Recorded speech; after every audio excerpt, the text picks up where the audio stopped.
following show contains adult content. It's not our intent to offend anyone, but we want to inform you that if you are a child under the age of 18 or get offended easily, this next show may not be for you. The content, opinions, and subject matter of these shows are solely the choice of your show hosts and their guests, and not those of the Entertainment Network or any affiliated stations. Any comments or inquiries should be directed to those show hosts. Thank you for listening.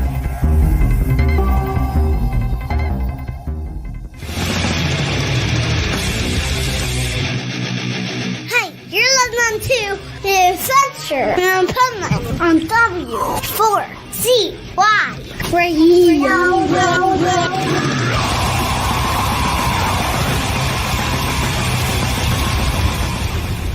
Wake up, America! It's time for the Adventures of Hype Man on W4CY.com, West Palm Beach's #1 internet radio station. Here's your host, the Hype Man. Yo! Welcome to the Adventures of Pipe Man here on W4CY Radio, W4CY.com. And we got a really killer show today because it's all about the Pipe Man Radio Tour. We are starting in a couple days. Actually, we started a couple days ago. We're going to talk about that. We're going to talk about an interview we had locally here in Fort Lauderdale at the Culture Room, where we went to a badass show. And then we're getting ready for Shiprocked. Only a couple more days.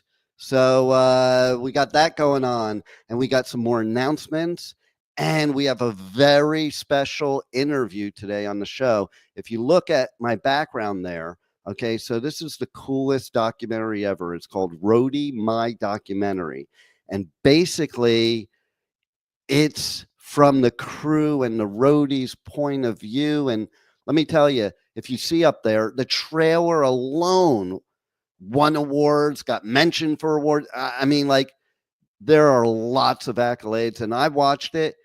It's amazing. To me, it was just like bringing me back to my days, because I bet you didn't know this, but I too was a roadie. I didn't get paid to do it. I just did it because I wanted to go to shows, and that's how you got to the show and got backstage and all that. But and then it's some kind of special day today. But I don't know what it is because the person in charge has to come on the show to tell us. So let's bring on the incomparable Swamp Sweaty Nut. Well, hello. And I have to tell you, you are looking so much better in 2025. Okay, like whatever you're doing, keep doing it, because this is the best you've ever looked today. Well, thank you. Thank you. It must be the glasses or the hat. You know, and the hat is, of course, because it's National Hat Day. Whoa. Well, yes, indeed. Is our other pipe nut, Studio Nut, wearing a hat on Hat Day? Yeah, I was going to wear a hat too, and then I took it off. Took it off? Help, I'm hidden. Yeah, no, I did. I was going to wear a hat, but here's the thing. I was already complaining on social media this morning of like, I was driving. Okay, so I had a neck injection last week, okay, because I was going on Shiprocked, and, you know, all those years of headbanging, I have some issues. So I went and got a shot, like, you know, like an athlete. I got a shot so I could go on Shiprocked, and so I could headbang and mosh, okay? And so I had to do the follow-up appointment this morning, okay? I get in the car, in the pipe Jeep, okay? It's 62 degrees out. 62 degrees. I'm wearing shorts. I'm wearing a T-shirt. And I'm driving by people in their vehicle, okay? They're in their vehicle, and they're wearing, like, they're dressed like they're in New York at Christmas time, okay? They got like overcoats on.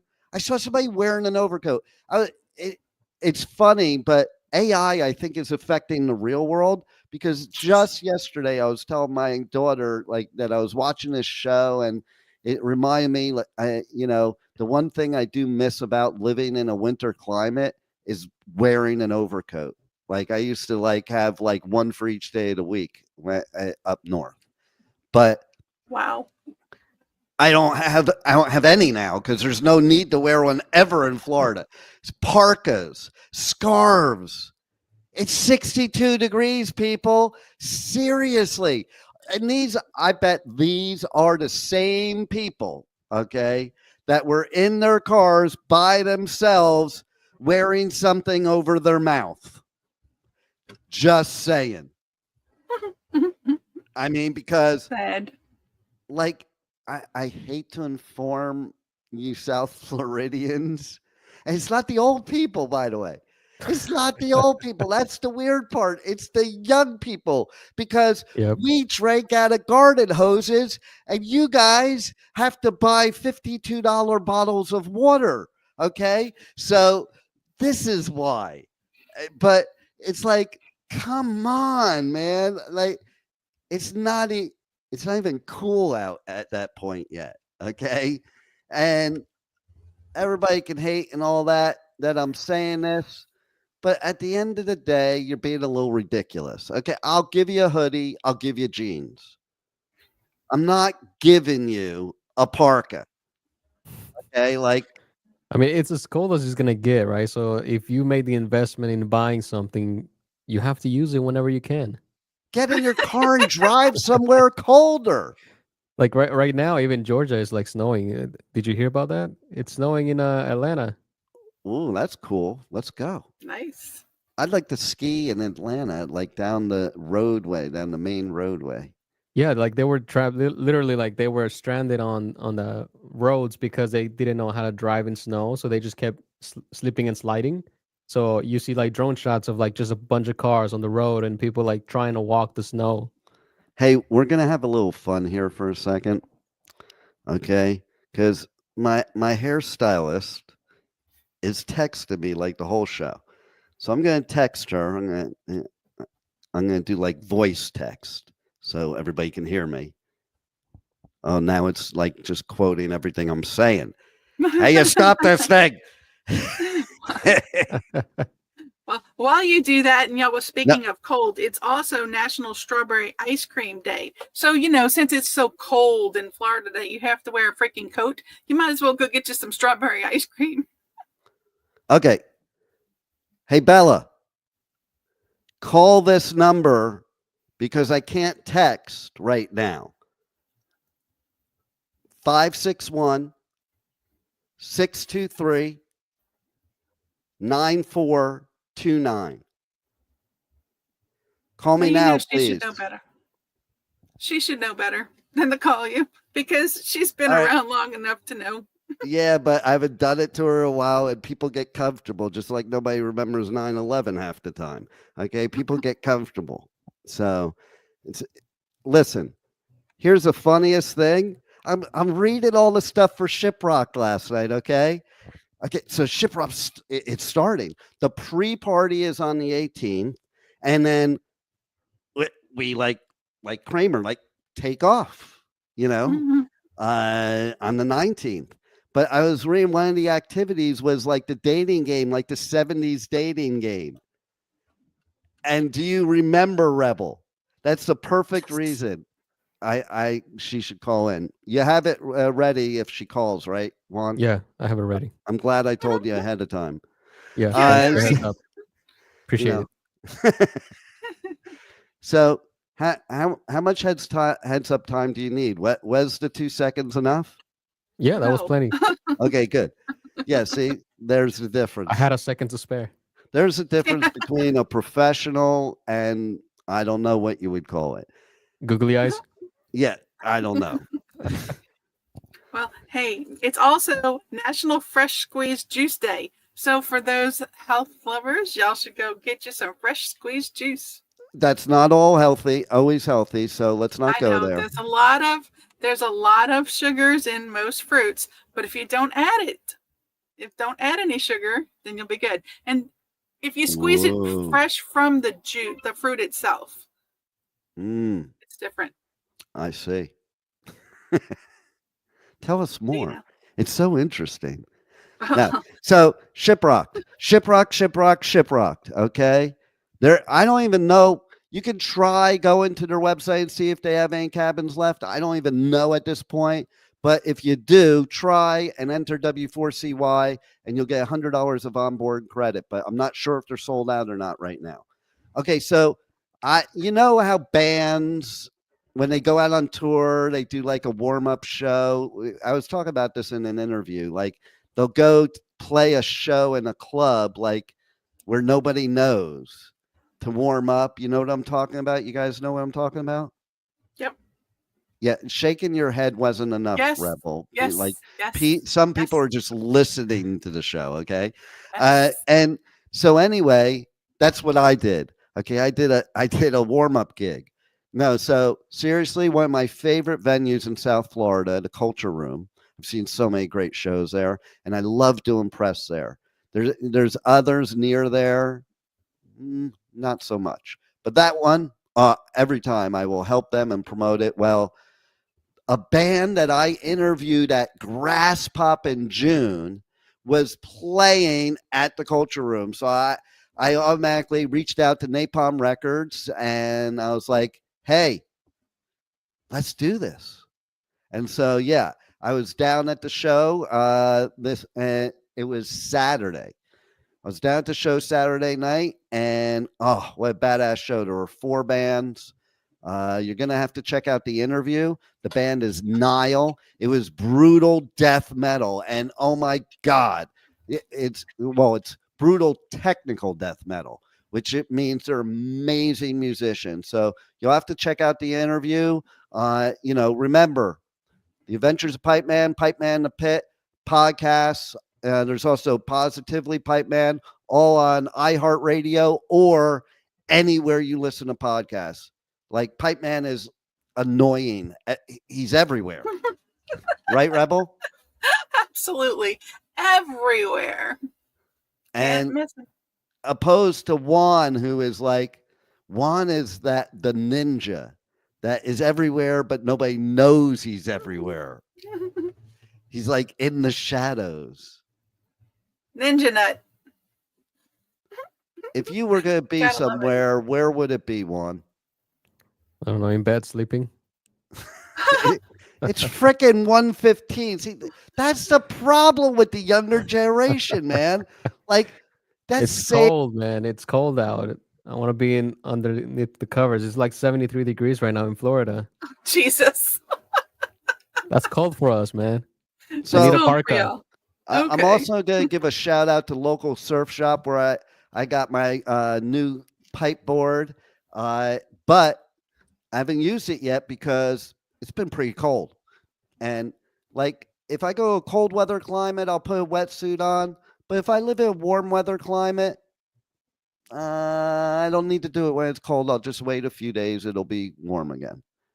58 looks degrees. Like they're 85. 58. When's it 85? In Louisiana. In Louisiana, it's 85. No, 58. Yeah, they just read it backwards for fun. Did not read anything backwards. I showed it to you.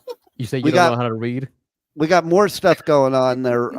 Okay, so we are also doing media for the South Florida Fair once again. We took a few years off because, Pipe Man's been out of the country, and so now I'm here. And Am I going for that? Do you want to go to that? Do you need a photographer? Do I need a photographer? I do not. But we could. I could always ask her if we could add you on as a another media person.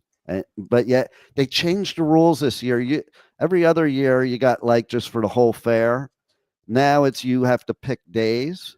So we could talk about that because I'm sure the listeners don't give a shit about this conversation. Okay. I can take some really good blurry pictures for you. You got what? I can take some really good blurry pictures for you. Perfect. That's exactly what we want. That way nobody knows what the pictures are of because we don't want anybody to know. You can look at the pictures, but we don't want you to know what it's of. Okay. So figure it out. So we got South Florida Fair. I'll be there. I might be interviewing Spread the Dub. Very exciting because there's some badass reggae. And then another return to another festival in South Florida that I've been away from because I've been out of the country. It's one of my favorites. In fact, the shirt I'm wearing right now is from there. In fact, the glasses I'm wearing is from there. In fact, my way of protecting myself in my home is from what there. on earth is that? It's a dagger. Aha. I'm like Dexter. I don't own a gun. I don't need a gun. You come in my house, I am going to take a dagger to your chest like Dexter. No, I actually won't, but I do. I hang it on the wall actually. That way when they come in, it's kind of like garlic with vampires. This is the garlic to the people trying to break in. And then I have this. And I was going to wear it during the show and during the interview, with the mic. I don't know if you can see it, but I was getting very afraid of it getting very close to my eye. Okay, so you got a back scratcher, looks like, right? Yeah, yeah, exactly. And that's a pretty sharp knife there. So I started to do the interview that I'm about to talk about, and the blade was getting like this to my eye, and I'm like, yeah, fuck that. And so anyway, and these are my steampunk sunglasses. Okay, so I have exciting news.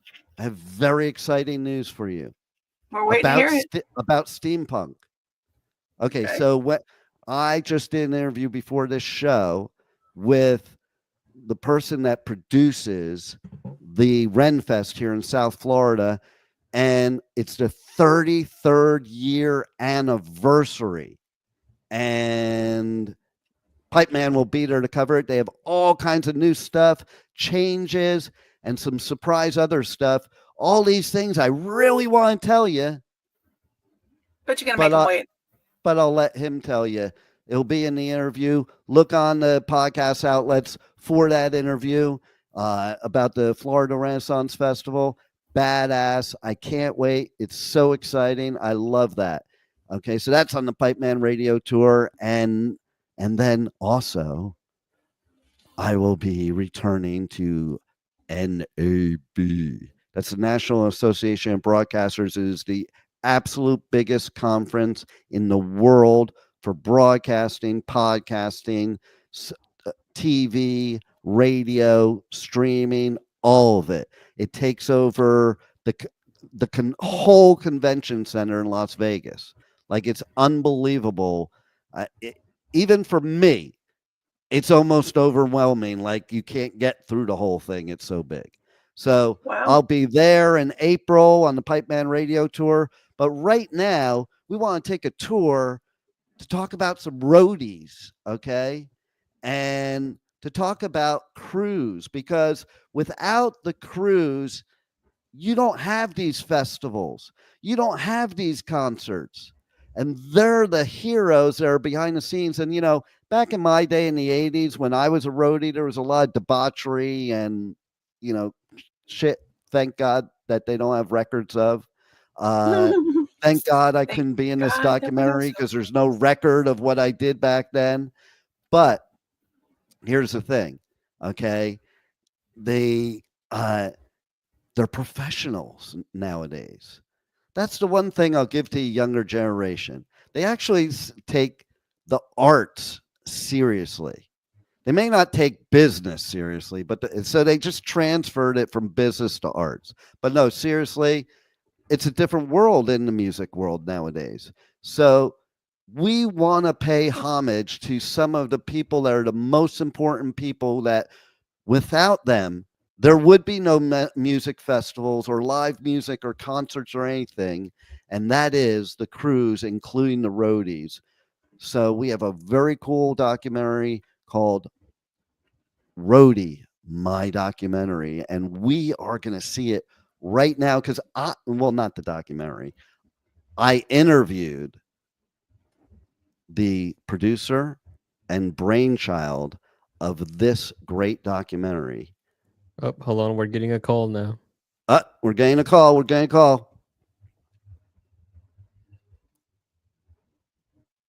Hello?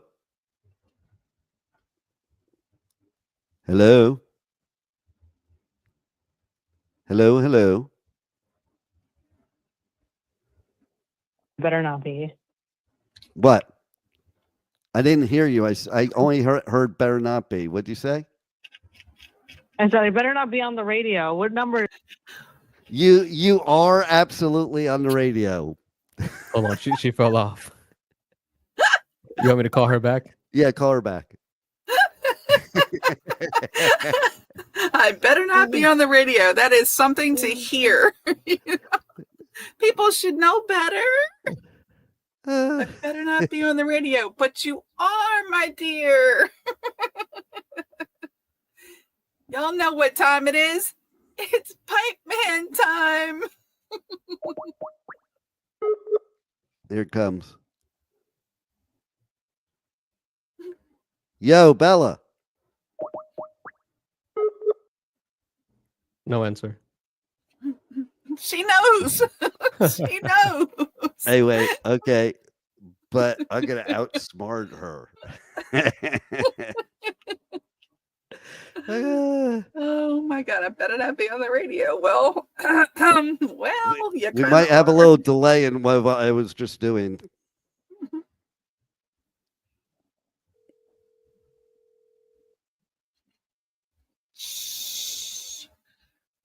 She knows. She's not even going to answer it. She will. Well, she can't hear us. Not on your phone. You can hear us.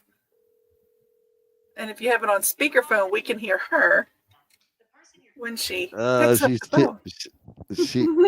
She's never been bashful like that. Well, today she is. Hey, if you're listening, Bella, that was a dumb move because I was going to promote you and everything. So, see, ghosting, it's not necessarily beneficial. Maybe she just lost reception or something. Watch for if she calls back. Well, it won't matter.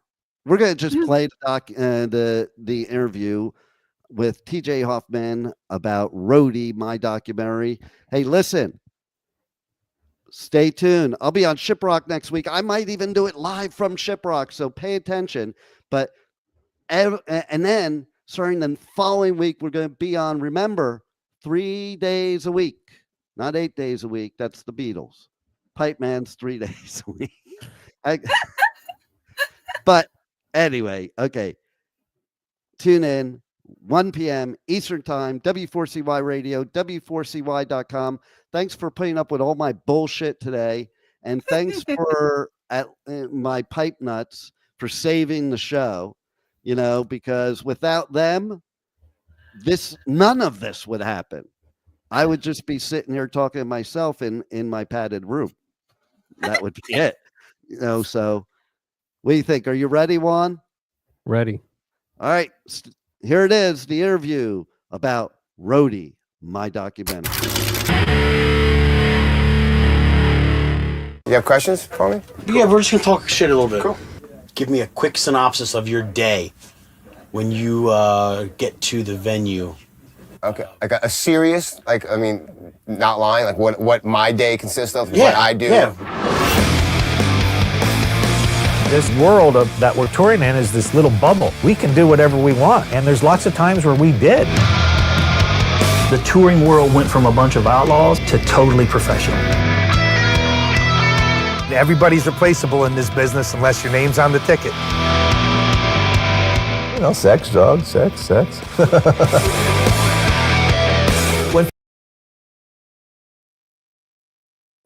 Hey.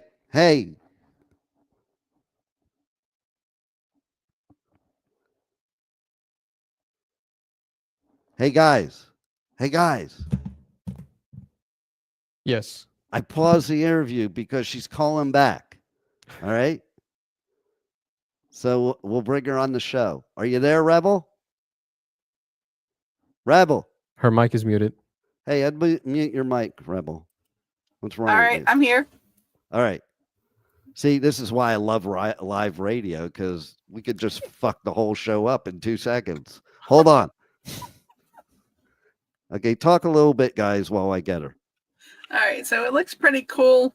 The interview started out awesome. We So could have paused at a believe- better moment, though. I know. Oh, right? Like a couple seconds before this would have been okay.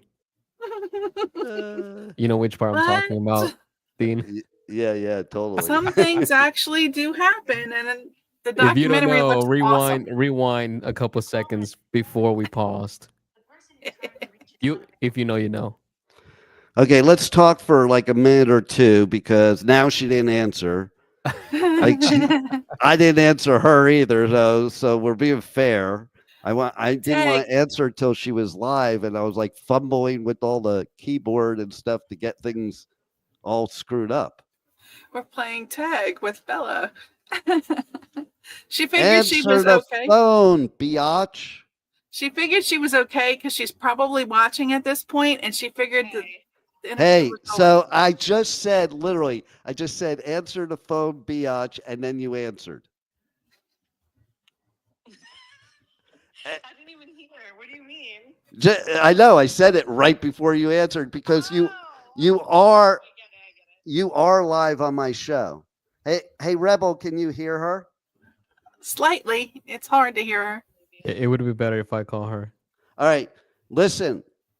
I'm gonna have my engineer call you back. Answer the phone. Don't. No, I can't. I have to go. I need to drive to Melbourne. I know, but I'm gonna promote your shit. So call. He'll call you. Answer. Answer. Dean, I have like 5 minutes. That's all. I didn't even have 5 minutes. I'm doing you a favor. Shut up and hang up, and he'll call you. Oh my God. Goodbye. Okay. And that's a nice way of handling things. Listen, you gotta get shit done, man. I don't have time to sit there and try to like talk her into it. No. No, indeed. Ooh, did she hang This is up fun, on though. us? Says it's unavailable. Dude, call again. Fuck that bitch. Can I say that? Am I allowed You just to say did. Oh, okay. You just did. It is what it is. Boy, that guy on the air there next to us seems to be pretty happy. Anyone recognize? Answer the phone. Oh my goodness. So, can anybody recognize the guy that we're paused on? Yeah, now I'm. Oh, she said it's not ringing. All right. Yeah, it's not going through. Hold on.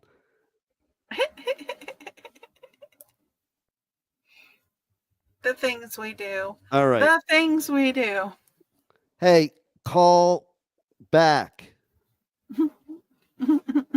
to the number I gave.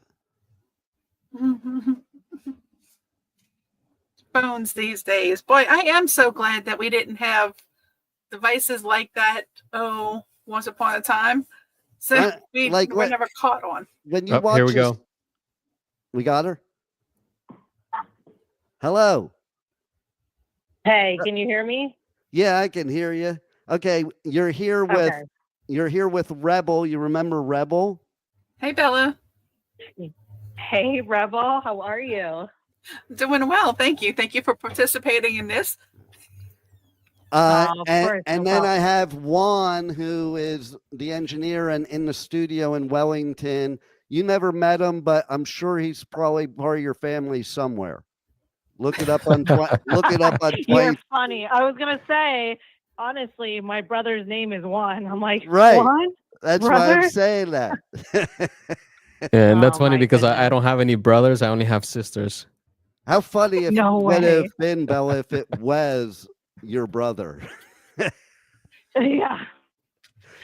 So I gotta tell you something, Bella, but then I have to tell all the listeners like how great you are at hair. Oh, I love you, Dean. Thank you. I appreciate that. But first, I have to tell you something that's funny. Okay. So Okay. I'm going on Shiprocked in a couple days, which is that festival cruise. I think I told you about it, right? Oh, yeah. You did tell me about that. And remember, you're live on the air, so anything you don't want the whole world to hear, don't say it, okay? Just letting you know. Here we go. But anyway, so I was just literally, this just proves that AI is taking over everything and listening to everything. Because just last night, I was going through the whole Shiprock site to see all the things I need to do and everything I need to know. And basically, there's one night that they have a thing, and it's the dating game, like the 70s dating game. Like on the cruise? Yes. So okay, it totally like so funny. So everybody that doesn't know, that's the day I met you, was when we did the same shit on this show. How many years ago is that? How many years ago is that? I mean, I think that I was like 19 or 20. You were definitely 19. I'm 36 now. Yeah, you were. Yeah, you're old now. You definitely 19 then. So yeah. So oh, God.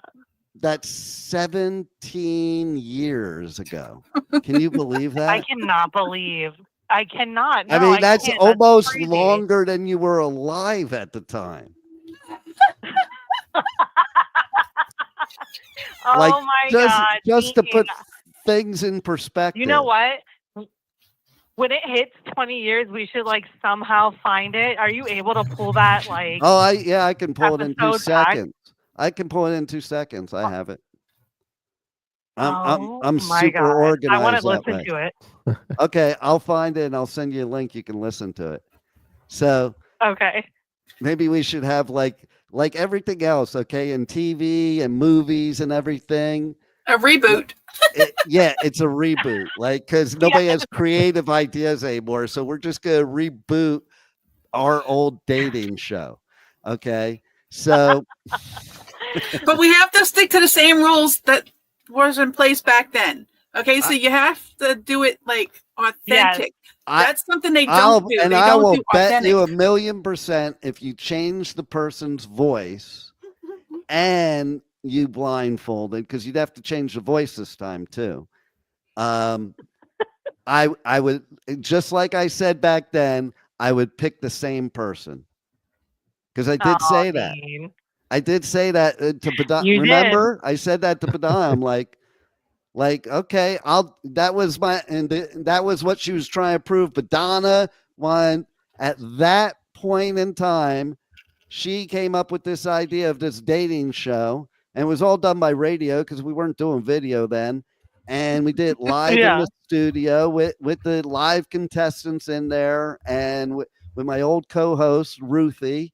And so Badana said straight out, she goes, I want to do this so I can prove that if you can't see them, you'll stop picking young, hot psycho chicks. Word for word, that's what she said. And you still pick the redhead. And I said to her, I'm like, yeah, I wouldn't bet your life on that one, okay? Just like my 2 youngest daughters, they bought this sign. It's up in my bedroom right now that says, my next wife won't be crazy. Now, the fact that they're talking about their own mother should tell you something. But my response to them was this: yeah, I wouldn't bet on that. I wouldn't bet on that. You know, we're all crazy one way or another. Right? Remember, I used to do all the calls all the time, and I used to call you too. I used to do the prank calls to females I knew, and would ask them, "Are you a psycho bitch?" I've yet to have one say no.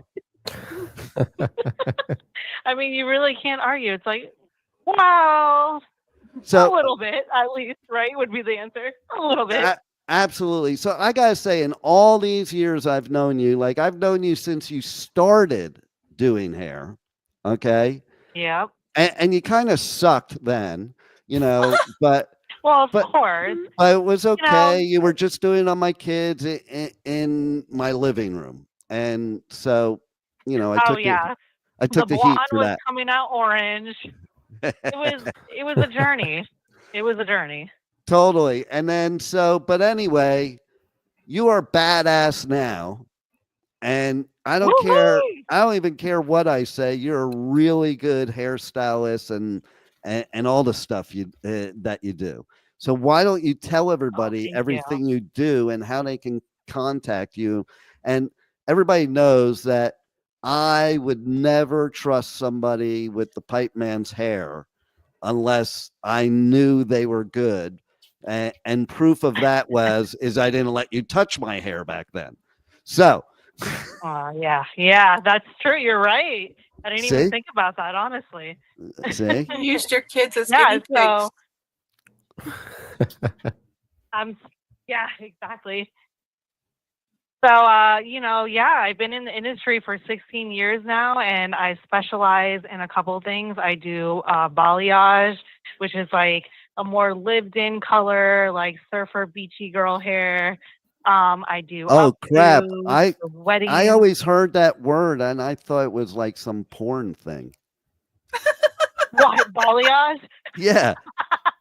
Stop it. Mean. Okay, go on. No, you Sorry. did not. I did. That's the You first did. thing that came to my head. All right, go ahead. So, I do balayage. I do hair and makeup for weddings.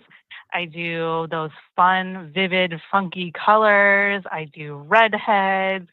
I'm starting to get into extensions now. I'm really excited about that. But if you are in Palm Beach County, come see me. You can find me on Instagram. It's Bella Balayage Hair Studio. No, it's not porn. I promise.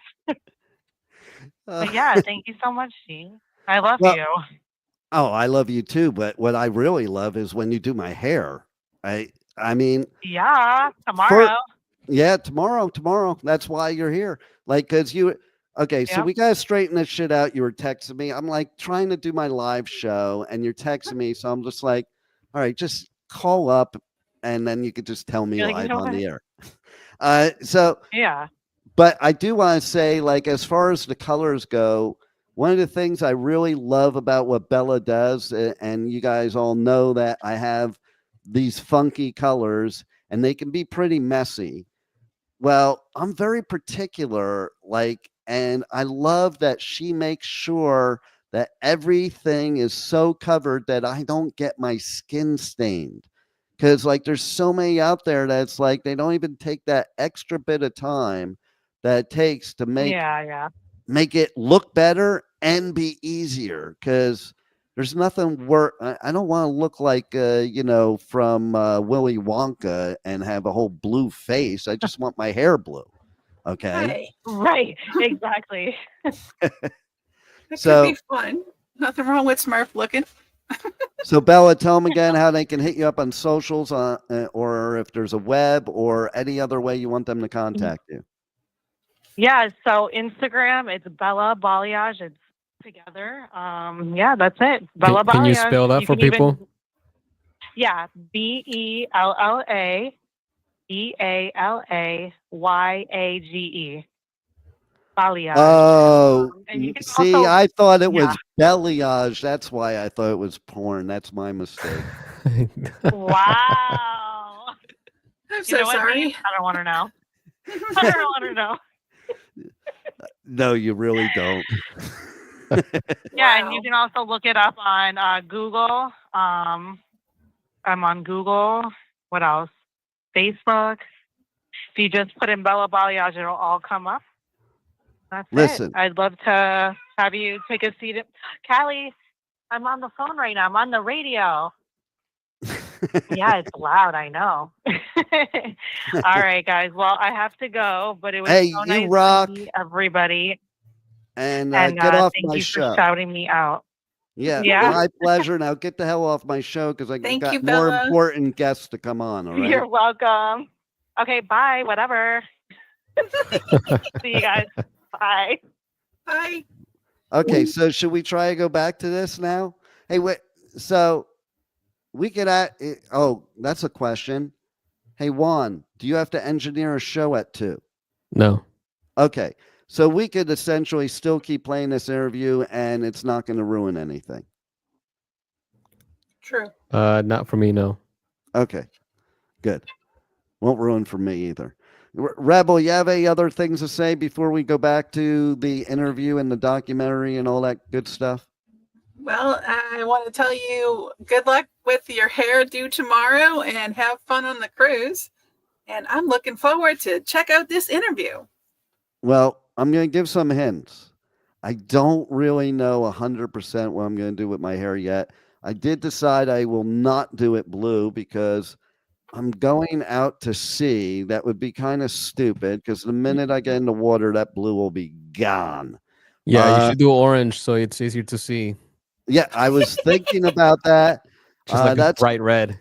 That's what we were discussing right before I got on the air was something, and she said the word orange. I'm like, I am not gonna be orange man. Okay, I'm pipe man. I'm not orange. Just man. keep in mind if you go orange or red, if you go into I wouldn't go red either. I'm going to go into something where my hair is not going to be nothing after 2 seconds. Like, so if you went into chlorine, there's water, one like of my hints. The restroom in the pool. There's one of my hints. Whatever I'm doing in my hair, it might be something that makes sure that it doesn't lose any color in the water. That's Brown. one hint. Or blend in with the water. Right. Or look like urine. The other hint is that there is an 80s theme on Shiprocked. And I'm just going to say we're going with the it might have to do it. It might have to do with porn. I'm just going to say with porn. We're going with pink. I'm just going to leave it right there. It might have to do with porn. Okay. And if you can put all those hints together, let me know what you think it is and send it and DM to my socials. Anybody that's watching, anybody that's listening, and you'll be entered to win tickets to either Rock the Country, Rock the South, Welcome to Rockville, Sonic Temple, Bourbon and Beyond. And we have more coming. So, Rebel, get the hell off my show. Juan, she really did. No, I kicked her out. Oh, yeah. I heard it too. It was so loud. It was brutal. It was like, it really was a kick, man. It sounded like somebody kicked the screen and she was gone. Okay. So, do you want me to roll it or you roll it, Juan? I can roll it. Okay, I'll roll it because I think do I have to roll it because I'm the one that paused it? Is that what it is? No, I can do it on my end as well. Okay, so here's what we're going to do. Okay, Rebel. Yes. You're going to do a countdown like it's a game show. And both Juan and I are going to hit the buzzer and let's see who does it first. Okay, ready? Yes. Here comes the documentary interview. 4, 3, 2. People go, oh, you're a roadie? I go, yes, but it's not quite what you think it is. You know, they don't get the glory, but these shows wouldn't happen without these guys.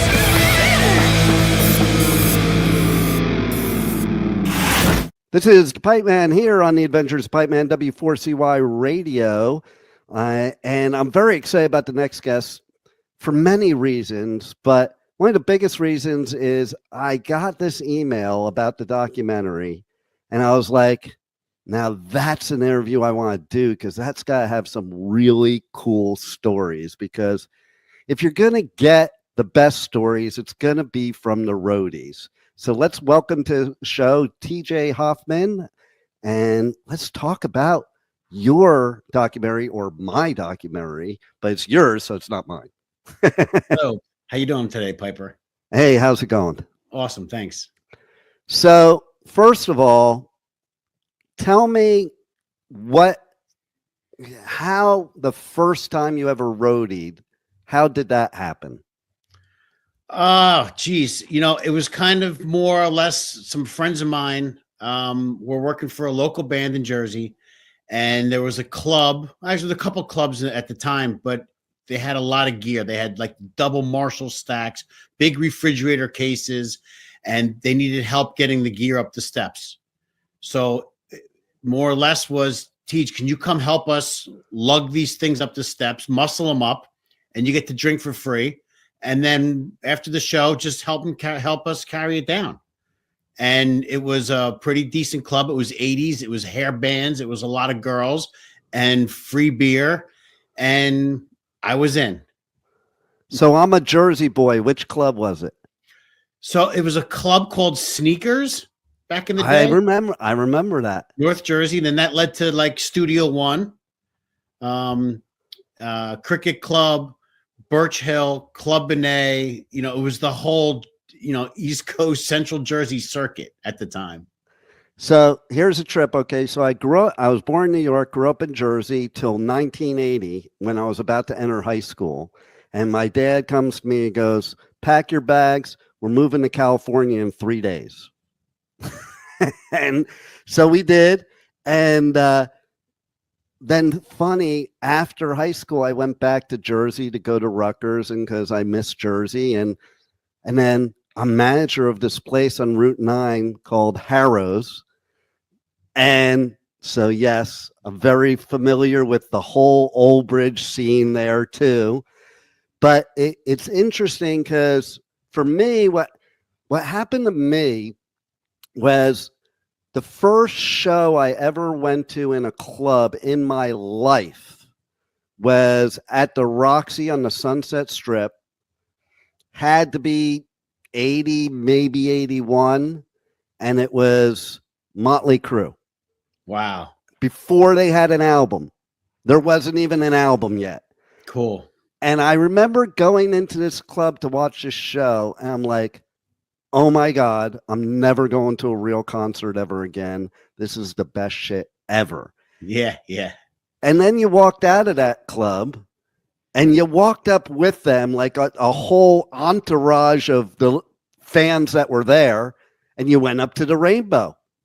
And I was like, I don't know, 13, 14.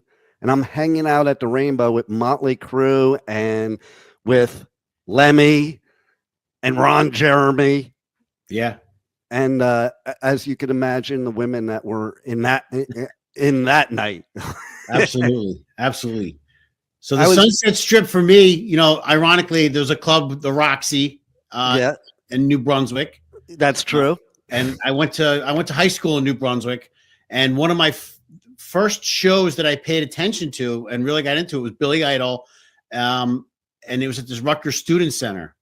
And I believe that was 85 or 86. And that was my first shock to, wow, this is pretty fucking cool. Right? And then, as you know, and maybe a lot of people don't know that are listening or watching, like, I ended up after that show, like going to the Sunset Strip all the time, or the Troubadour or the Country Club in Reseda. And I would just like offer to help and be roadie just to be there and go backstage. And there's so many things that I probably don't remember, because you know what they say, if you were in the Sunset Strip in the 80s, and you remember it, you weren't really there. Right. It was like, it was so cool. I went to Metallica, one of their first shows ever in LA, like probably their first like real show ever. Same with Slayer. But the Metallica one sits out in my mind. I've told this story before, but I think it's very apropos for this. So I'm sitting out there, and the guitarist gets off stage after playing and comes up to me, introduces himself, and starts talking to me and hands me his business card. And it said, Metallica Power Metal Dave Mustaine. And then next thing I knew, me and all my friends were headbanging to Whiplash at their house and partying all night long. Awesome. That's a great story. you know? Yeah. So, and I'm sure you have 10 million stories. That's why I wanted to do this interview, because the roadies definitely have the stories. And then the whole journey of your whole career to this day, and then to come out with this documentary, I think it's amazing. No, I appreciate that. You know, it started as a more or less an unscripted type of series that we were pitching in the LA scene, going back 15 years or so ago already. And music, television, legal, licensing, the whole thing kind of would bang heads constantly. And I had a shelf that idea for a little while, and in the meantime, I decided, for all the footage and all the work and money that I put into it, I just started to build the documentary. And what I wanted to do was paint a picture. I was kind of want to be that Michael Moore type of investigative guy that goes to a venue and come follow me and let's go see what's going on, you know, peek behind the curtain. And as my interviews progressed and the story evolved, and my story, a lot of my footage that I had from the 80s and 90s were placeholders as we were, you know, building the timeline of the film. Yeah. And my producer, my editor, Andy Stroll, and a couple other guys saw it and said, this is the way to go, you know, more TJ in the story. And I didn't want that at all. So it evolved to what is now my documentary, which, you know, as you know, in the film business, other things take lefts and right turns constantly. Yeah. Just like the music business does. And this is the best that I could do at the time with what I have. And that's it. And, you know, I got to say, like, one of the things I thought was really cool, because it is like that, like, unlike the debauchery that I experienced when I was a teenager of the roadie backstage life, man, it's such a professional industry now. And I thank God you weren't there filming me, because I don't want any record of anything that went on from at least 1980 to 1985. Yeah. Yeah. You know, I made this film starting with my friends and family and peers in the business. They trust me with the camera. I mean, I very easily could have made a really smutty film, probably made a lot of money, but I'd never be involved in the music business again. I'd lose a lot of friends. And that's not what this was about. So I got the trust of my friends and family on the road. And they introduced me to other people and more professional techs and roadies and tour managers and people in the business that evolved to getting to the level and the access that I did. So without that, I don't think I could have made this film, because nobody really wants to hear just my story about me being a punk kid from Jersey, carrying, you know, cabinets up, drinking beer, and then getting clean on the road. And then, you know, trying to tell my story. It's not that interesting, but the whole encompassing roadie profession, I think people are interested in. Yeah, because I don't think a lot of people even really know what that entails. You know, I think, as Eddie Trunk put it, they're like the most important people to make the show go down. Yeah. Yeah. And that was part of my goal when I set out to do this, is to really paint a picture. So when people pay that money, 100, 200, and even at festivals now where it could be over thousands of dollars to go see a show, they have a little better understanding that, you know, it's just not the band making millions of dollars. It's the production aspect of it. And these guys are true professionals that earn their pay, you know, every single show. You know, these tours start months and months before the first concert, per se, in a venue or at a theater. And, you know, they're leaving their families and wives and everything way earlier than the first show. So it's a profession that's not for everybody. And I wanted to give them accolades and humanize the profession as well. And I love that, because it is a profession. It's a lot of hard work without a lot of accolades. And nowadays, okay, like, thank God it's professional, because what went on way back in the 80s probably wouldn't survive today, because there's no record labels just throwing like millions of dollars at these bands to go party, you know? nowadays. So it's like it really did change the image of the music and the industry, and I think that's pretty cool. Yeah, that's another reason that I wanted to tell my story of getting clean and getting sober on the road. You know, a lot of these guys that have great stories and did battle some demons on the road, you know, they're still in the business, they're still working. So to come out and say that, it might have tainted some of their future work, right? So I kept it as professional as I can with those people, and I'm not afraid to tell my story. It's just part of my life now, and I hope through this film it would paint a picture of the music industry, but also people that might be struggling about recovering and overdoing it, whether in the music business or not. I hope that maybe I could help them a little bit as well. That's amazing. And as we can see in my background here, you have received like not only, mentions of awards, but actually won awards, and there's quite a few. So that's pretty amazing. How did that feel? Yeah, no, it was great. So a lot of those awards and festivals were for the trailer also. So the very first trailer that we did, it was kind of a mix between the unscripted series that I was producing and the film and the interviews. We just threw all this stuff together. So I was trying to get some financial help right in the beginning. Right. And it just took off, and it was well received. And, after you get a couple of mentions in film festivals or screenings, I started getting the calls.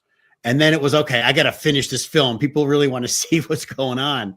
And it was released about 5 years ago. We debuted it at the Garden State Film Festival in Asbury Park. And it won for Best Documentary, Homegrown, from a Jersey filmmaker. And from there, I just entered it in a couple of more, again, with the idea of trying to get it noticed. Because what I really wanted this film to be was the pilot episode for a recurring series. I love it. To continue to follow these guys on the road, because it's really interesting, and it's pretty easy to do from a music guy making a series or a TV show, in the Hollywood scene, as opposed to a Hollywood guy jumping into the music scene. It's always a difficult thing to take direction from. Hey, listen, it's no different than like when I do all these festivals and I hear other press people there that I can totally tell are not metalheads when they're interviewing metal bands. And I'm like, man, if I were to band right now, I'd want to slit my throat. Yeah. They know nothing about the band. They're just there. They got the free pass for the weekend, and they're just kind of hanging out. Yeah. I'm with you on that. That's frustrating. Right. Especially in this genre, because like it's a passion. We're a family. Like I love when people say to me, okay, I'm 58 years old. And when people say to me, I used to like metal, I'm like, then you didn't like metal. Like metal's not something you used to like. It's a thing that's in you that never leaves you, no matter where you head in life. That's true. That's true. And the same thing with punk rockers and hardcore kids and all that stuff. It's in your blood. No doubt. And that's another thing too. What I am really happy about today is I was a long hair in the 80s that wanted to go to punk shows and couldn't because you get your ass beat. Just that, and it's funny because like a couple years ago at Hellfest, I was interviewing Discharge. And like, I loved you guys my whole life. And this is the first time I got to be in one of your pits, Yeah. Because you just couldn't do that then. So I love how it's come like this. The way I always thought it was stupid back then, because the metalheads and the punks, at least in LA, were always getting, picked on and bullied and beat up at school, but yet we were against each other. We should have banded together, and it's the same similar attitude, type of music. So I love that here in 2025, we're all one big happy family, whether you're hardcore, punk, metal, doesn't matter. Yeah, and I think you see that at you know, at a lot of the festivals. I remember in 1999, I was with Agnostic Front, and we were playing the smaller stages, but Eminem was on that year. Black Eyed Peas, the eclectic mix of music, to cross pollinate different genres was amazing. And Right. I think that Mr. Lyman did an amazing job in those early years of really getting the youth and the kids involved in, the skateboards and all that stuff with, and crossing over to different types of music for these kids. It was brilliant. And, like you said, fast forward 2025, the music really keeps a lot of us together, and people really drop a lot of the bullshit when it comes to seeing a band, right? It brings us all together. No doubt. It's so funny. Like just a few days ago, Bonnaroo promoters sent me, stuff for covering it and the lineup. And I'm looking at the lineup, and I don't do Bonnaroo because not my, I won't interview bands that I don't like. Okay. Right. That's just dumb. My job is to promote it. If I don't like it, I can't promote it. So I looked on I looked at the list, Megadeth. I'm like, Megadeth at Bonnaroo. That says it all right there. That's great. That's great. I mean, you would never imagine. And, all the Danny Wimmer festivals here is masterfully combining genres and putting bands together. And then you go to these festivals and there's 100,000 people and nobody's an outsider. We're all one big family. And it doesn't matter what we like. Absolutely. And that's the same thing with the road crews too. A lot of these guys will bounce around from jazz to some R&B and work for many different bands. And that another thing too, that just keeps us all together as one family. There's never a broken bond when it comes to music.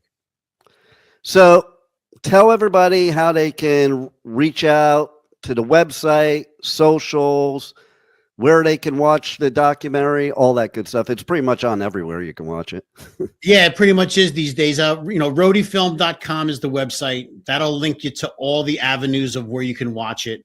Facebook and Instagram is Roadie Film. And Amazon, the easiest way to see it right now is on Amazon Freevee. Nice. What would you say is your favorite piece of feedback that you got from somebody on this documentary? Wow, that's an interesting question, because I do get a lot of feedback. Very rarely do I get something negative. I did get that's shocking in 2025, to tell you the truth. That says a lot about how great it is. Yeah, I wanted to be honest with myself and with the profession. And again, I said in the movie, I did it for a long time, but I did it part-time. There's guys that spent their whole life out there. Those are the guys that really deserve it. But those guys that I think maybe could have made a better movie and maybe told some things that I missed can't do what I did because they're out working. Right. So I got the thank yous from a lot of peers in the industry, other roadies and techs, that said, thank you for giving us a light, because I can't do it. I have to work, right? Their tours are 10, 11 months a year. They go home and they want to just focus on the family when they're home. So they don't have the time. So I think the best, reward that I got for making this film was just that of other, real professional roadies and techs thanking me for what I was doing, which, I still get goosebumps to this day with some of these guys who were my idols as a roadie, thanking me. So that was pretty cool. See, I love it. I was getting goosebumps just hearing you say it. So yeah. I love that. What would you say? Is there any story, good or bad, crazy or not, that sticks out in your mind most of your whole life in this music area?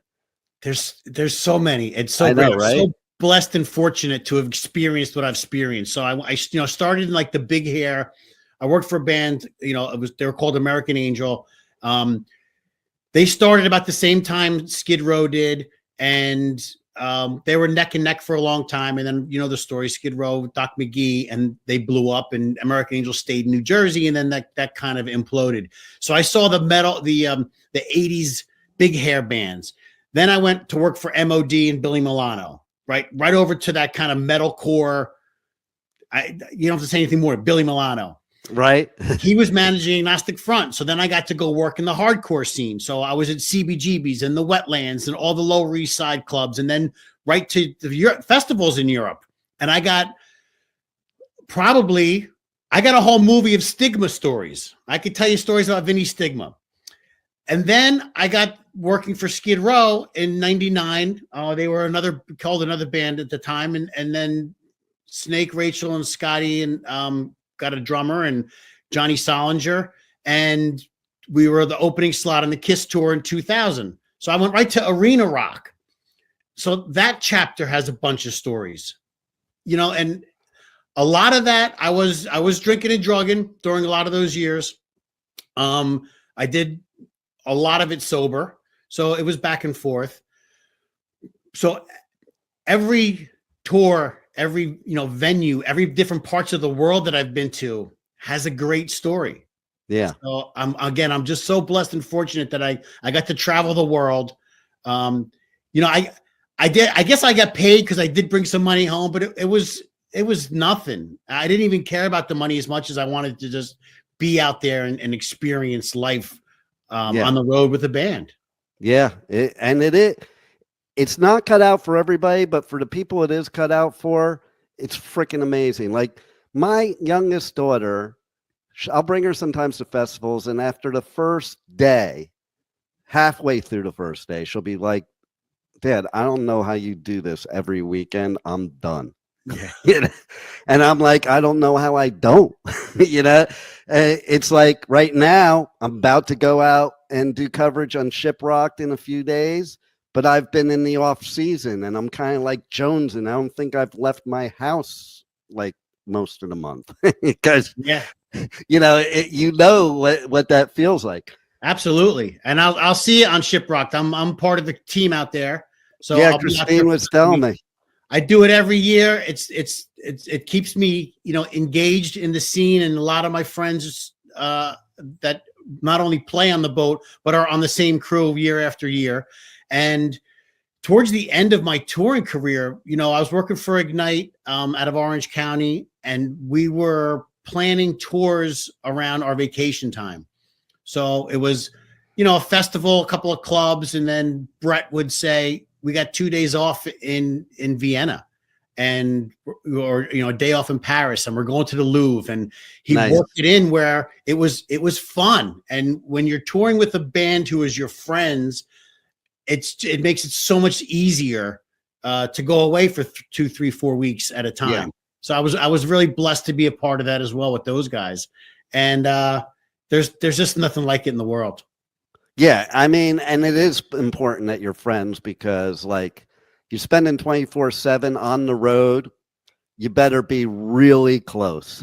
Yeah, I said in the movie, you can't be a punisher, especially on a tour bus, across America, or, you go wherever, even in Europe, it's tight, close quarters, and your home is a bus, and you have to get along with people and adapt. And nobody wants to be that guy on the road.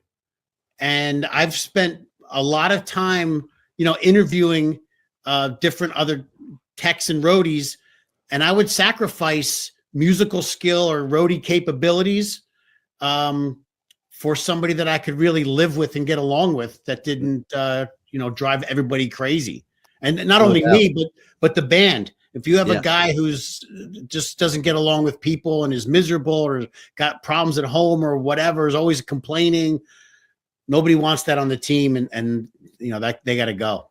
Yeah, I wouldn't want that. Not even for 5 minutes. Yeah, exactly. So I have a trivia question for you. Oh boy. I do this a lot, and it is kind of fun. And so I'm going to use a little Jersey in it and a little music in it. So I went to this show at we used to call it the Pig Pen, but Art Stock's Playpen Okay. Route 35. That's right. I lived right by there. And at the time, I didn't know what I know now, but there was this band playing there, and their name was Soft White Underbelly. Wow. Do you know who that band is? I do not. There was a lot of touring bands in that time of year, like Edgar Casey was a great cover band. Xenon came out of that. So I'm think you're leading towards that the name of this band was an undercover name for a major act. You are right. And so it was their original name when they first started, and then they changed it to the name everybody knows them by. And I didn't even know. And I walked in there and I heard this song and I'm like, oh my God. It was Blue Oyster Cult. Oh, wow. See, I never would have guessed that. Right? Wow. And then down here in South Florida, I had this girl I was dating, and there's this place down Fort Lauderdale. It's called Cheers, and they have what's called karaoke there, which is like punk metal karaoke, but they have live bands there. And so she's outside the club one night, and she calls me up, and she's like, man, there's this Maiden cover band. They sound exactly like them. And then she walked in, and she calls me back. She's like, it's fucking them. Oh, wow. Because Nico has a restaurant here in Boca. And so before they would go, or Iron Man would go out on tour, they would go play a show like that under some pseudonym, as you know. And it's like, this place was smaller than the Troubadour or CBGB's or L'Amour's or any of those places. And they were playing there, but you wouldn't know. You would just walk in and be like, oh my God. That's great for the band. That's great for press. It's a nightmare for the roadie. I'll tell you that. I'm sure it is. I'm sure it is. And I tend to think with the bands, maybe they kind of like it because it's their only like connection back to old times, playing clubs and having that intimate thing going on. Yeah. Motley just did those couple of days at the Whiskey, bringing it back. And I went through all the phases. So I saw the club scene. I've been in VFW halls and played for the 75 kids, and then Lowlands in Europe and Rock Am Ring and all these Dynamo, the big giant festivals where it's 100,000 plus. Yeah, there's nothing like the intimate shows where you're really part of the crowd, and you're getting beers thrown at you. You're that close to smell their breath, type of thing. Yeah, totally. Nothing like that. So is there anything else you want to let the viewers and listeners know before you go that we haven't covered already? Oh, geez. I think that if you're curious about the profession, or you're not sure, or you're a little bit curious about me, go to Amazon. It's free. And after 7 minutes, if you don't want to hear my mouth, you can always just change the channel.